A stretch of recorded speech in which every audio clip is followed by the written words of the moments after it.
ब्रह्म ध्वनि ओ।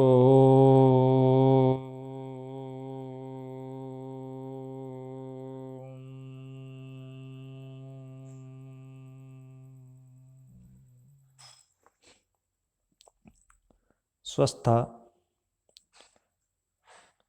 चलिए कुछ प्रश्नों के उत्तर आप देंगे। महिलाएं श्रृंगार के लिए कौन कौन से आभूषण पहनती है? लौंग, नथ, कर्णफूल, पायल, चूड़ियां आदि।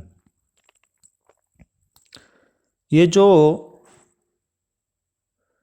आभूषण हैं, इनमें से हाथ में पहने जाने वाले आभूषण कौन कौन से हैं?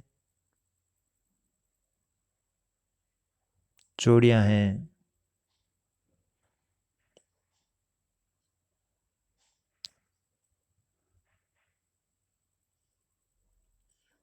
तो चूड़ियां किससे बनाई जाती है?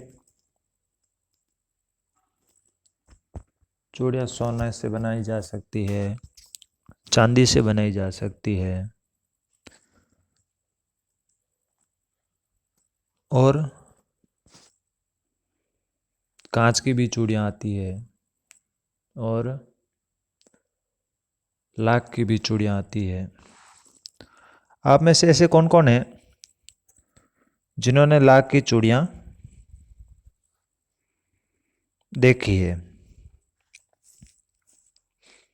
होंगे। ठीक है, तो आज हम सभी लाख की चूड़ियां के बारे में अध्ययन करने वाले हैं। ऐसे ही एक पाठ है हमारे सामने, लाख की चूड़ियां। चलिए आप सभी अपने अपनी किताब खोलिए। किताब में पाठ नंबर 2, लाख की चूड़ियां, उसका अध्ययन हम करेंगे। एक बार पढ़ते समय उच्चारण के बारे में देखते हुए आप सभी ध्यान देंगे। सारे गांवों में बदलू मुझे सबसे अच्छा आदमी लगता था, क्योंकि वह मुझे सुंदर सुंदर लाख की गोलियां बनाकर देता था। मुझे अपने मामा के गांव जाने का सबसे बड़ा चाव यही था कि जब मैं वहां से लौटता था तो मेरे पास ढेर सारी गोलियां होती, रंग बिरंगी गोलियां जो किसी भी बच्चे का मन मोह ले।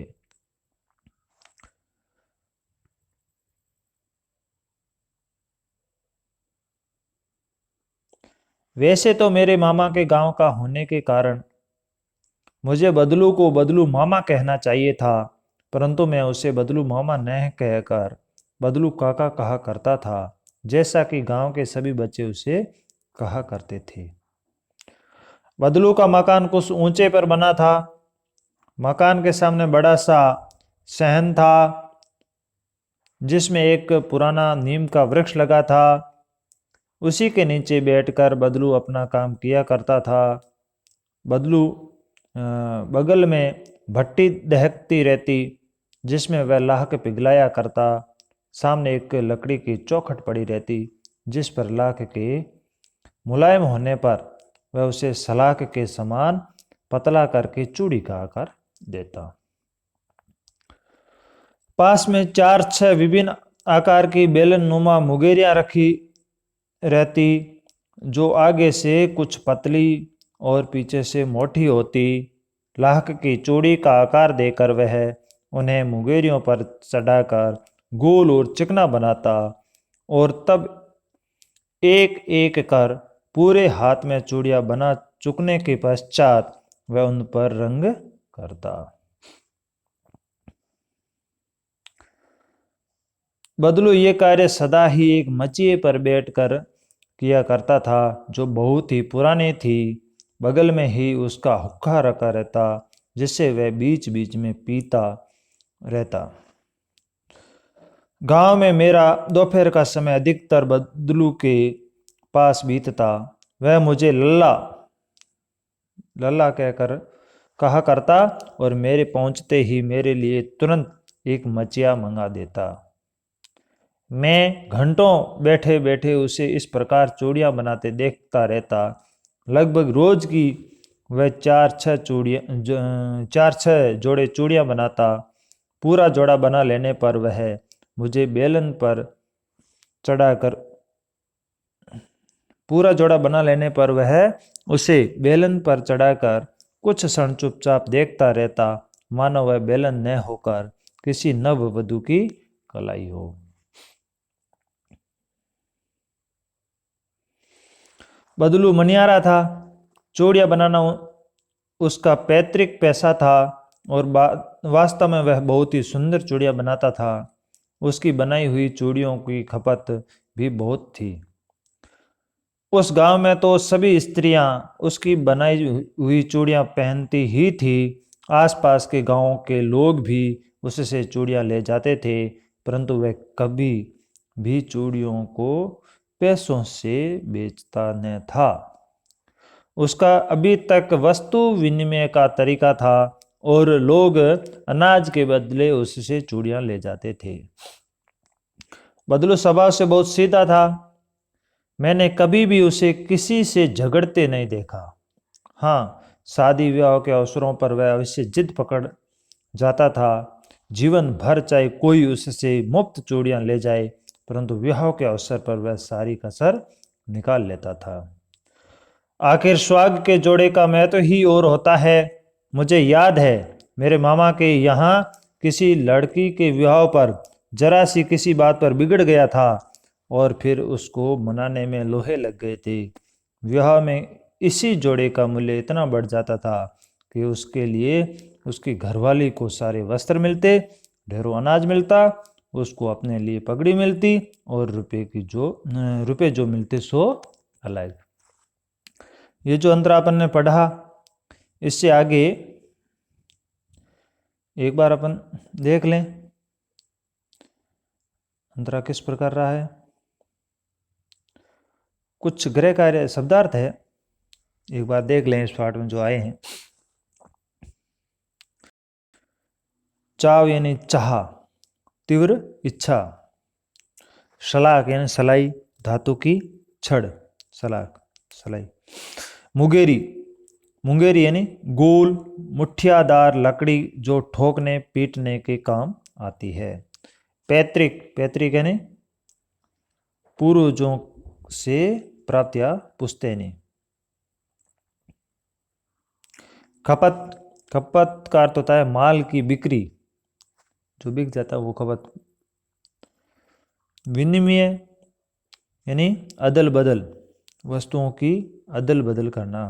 कसर यानी घाटा पूरा करना, कमी, कसर यानी कमी या घाटा पूरा करना। नाजुक यानी कोमल। चलिए एक बार इसको देख लेते हैं, फिर कुछ प्रश्न करेंगे हम। सारे गांव में बदलू मुझे सबसे अच्छा आदमी लगता था। लेखक कहता है कि सारे गांव में बदलू जो है वो मुझे सबसे अच्छा आदमी लगता था। क्योंकि ये वहाँ उत्तर भी देता है, कोई पूछ भी ले कि लेख को बदलू सबसे अच्छा क्यों लगता था। क्योंकि वह मुझे सुंदर सुंदर लाख की गोलियां बनाकर देता था। क्योंकि लेखक उस समय बच्चा था, छोटी अवस्था में थे, इसलिए छोटी अवस्था में बच्चों के लिए खिलौने ही सबसे अच्छे होते हैं। इसलिए लेखक को भी बदलू सबसे अच्छा लगता था। इसका कारण था कि लेखक उन्हें सुंदर सुंदर लाख की गोलियां बना करके देता था। लेखक कहता है कि जब मैं मेरे मामा के गांव जाता था तो मुझे सबसे बड़ा चाव यही रहता था, चाव यानी इच्छा यही रहती थी कि मैं लेखक बदलू के वहाँ जाऊंगा और ढेर सारी रंग बिरंगी गोलियां लेकर के आऊंगा। और लेखक भी बदलू भी जब गोलियां बनाता था तो बहुत ही सुंदर बनाता था और हर किसी बच्चे के लिए वो एक इच्छा बन जाती थी। इसीलिए लेखक बदलू के गांव जाने में अपनी सबसे बड़ी रुचि रखता था और इसका कारण यही था कि बदलू उन्हें क्या देता था, लाख की गोलियां बना करके देता था। लेखक कहता है वैसे तो मेरे मामा के गांव का होने के कारण मुझे बदलू को बदलू मामा कहना चाहिए था, क्योंकि मामा जी उसको भाई भी कहते होंगे, मामा जी के एज का है, आयु का है। लेकिन वहां के अधिकांश बच्चे उन्हें मामा न कह करके चाचा कहते थे, परंतु मैं उसे बदलू मामा नहीं कहकर बदलू काका कहा करता था। इसका कारण यही था कि गांव के सभी बच्चे उसे काका ही कहते थे। बदलू का मकान कुछ ऊंचे पर बना था। बदलू का मकान जो है वो कुछ ऊंचाई पर बना हुआ था और उसके सामने एक बड़ा सा खुला स्थान था, और उस जिसमें एक पुराना नीम का वृक्ष लगा था, और उस वृक्ष के नीचे बदलू अपनी दुकान चलाता था और वो अपना काम वहीं किया करता था। बगल में भट्टी देखती रहती, भट्टी जलती रहती थी और उसमें वो काम करता था। वो लाख जिसमें वो लाख पिघलाता और सामने एक लकड़ी की चौखट पड़ी रहती थी जिस पर वो लाख पिघला करके उस पर मुलायम होने पर वह सलाख बनने तक उस पर रखता था। पास में 4 विभिन्न आकार की बेलन नुमा मुगेरियां रखी रहती थी जो आगे से कुछ पतली और पीछे से मोटी होती थी। ये मुगेरियां जो चूड़ियां बनाने के काम आती थी वो रखता था। ये औजारों की वहाँ की उस जो फैक्ट्री है उसका उल्लेख ये कर रहा है। लाख की चूड़ी का आकार देकर वह उन्हें मुगेरियों पर चढ़ाकर गोल और चिकना बनाता और तब तक एक एक करके पूरे हाथ की चूड़ियां बना चुकने के पश्चात वह उन पर रंग करता। बदलू की यह कार सदैव एक मच्चे पर बैठकर, मच्चे यानी छोटी सी खाट, और उस खाट पर बैठ करके ये काम करता था और वो खाट भी बहुत पुरानी थी और उसके बगल में ही उनकी जो आदत थी हुक्का पीने की, और रुका रहता था और वो बीच बीच में पीता रहता था। गांव में जब भी दोपहर का समय होता था लेके कहता है मैं उन्हीं के पास में चला जाता था और वो मुझे लल्ला कहते थे और मैं वहां बैठे बैठे ये सारा काम देखता रहता था। लगभग रोज वह 4-6 जोड़े चूड़ियां बनाता था और पूरा जोड़ा बनने के बाद में वह उस बेलनाकार चूड़ी पर मुगेरी पर चढ़ा करके वो उनको देखता रहता था और इस प्रकार देखता था कि नववधु के हाथ में यदि ये जोड़ा जाएगा तो किस प्रकार होगा। ऐसे ही वो उनको देखता रहता था और उसमें क्या सुझाव क्या बदलाव करना वो देख करके उसमें बदलाव करता था।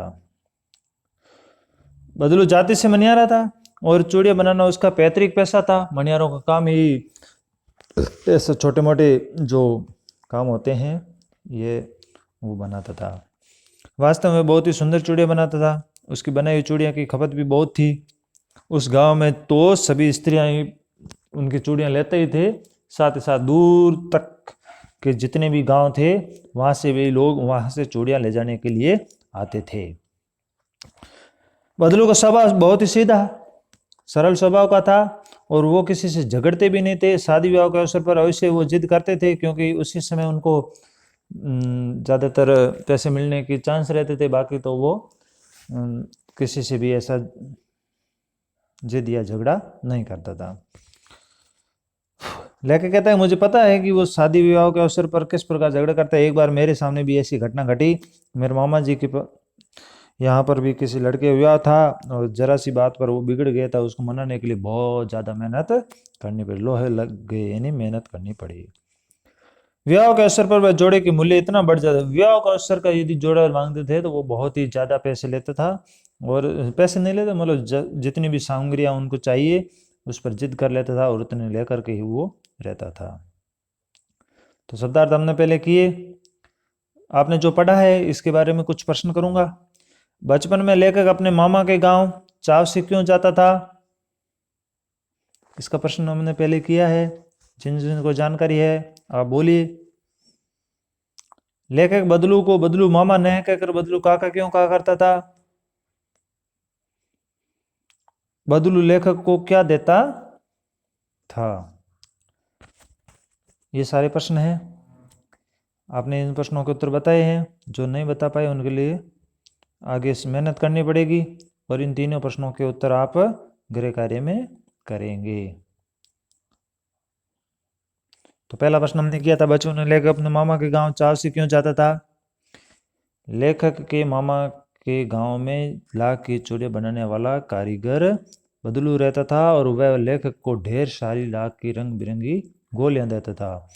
इसीलिए लेखक अपने मामा के गांव चाव से जाता था। दूसरा प्रश्न क्या है? लेखक बदलू को बदलू मामा न कह करके बदलू काके क्यों कहता था? क्यों कहता था? हाँ, गांव के सभी लोग बदलू को बदलू काका कहकर बुलाते थे। इसी कारण लेखक भी बदलू मामा न कहकर बदलू काका कहता था।